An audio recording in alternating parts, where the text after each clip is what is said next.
Maing adlaw sa tanan, just a quick walkthrough lang on how to withdraw your funds from your XM account.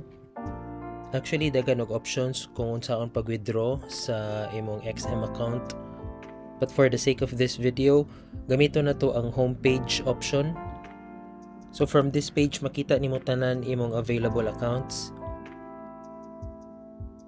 And from here, pilion nimo ang account na gusto nimo withdrawhan og funds.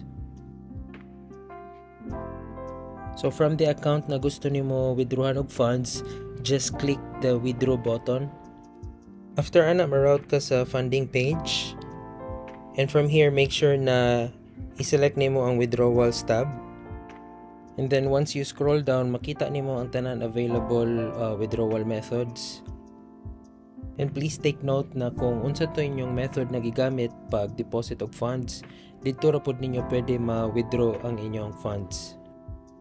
Which is a good thing to make sure na secure datong funds from any hackers. And for example, nag-deposit mo through GCash, then napod mo yung option di are para ma-withdraw inyong funds through GCash.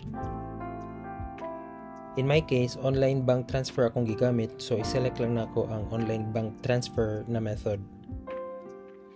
After ana, please make sure to select the correct bank na imong gigamit pag deposit. And then provide the correct account number.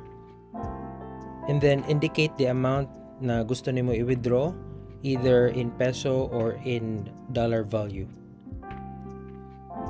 Then acknowledge the notes below by putting a check mark. Then click on request.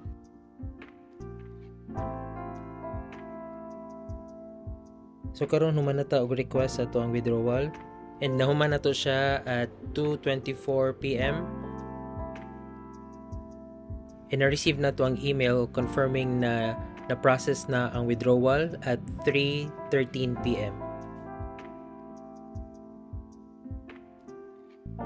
And pwede ra pod nimo i-check by going to your withdrawal history. And same process lang pod if you're using XM app.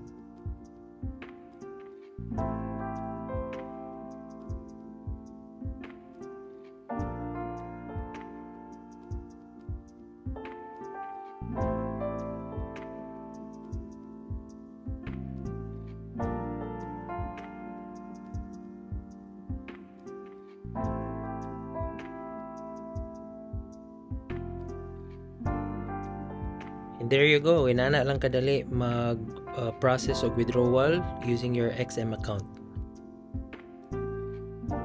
Hopefully nakatabang yung video sa inyong tanan. And once again, this is Deb from Trading Tirada. Cheers!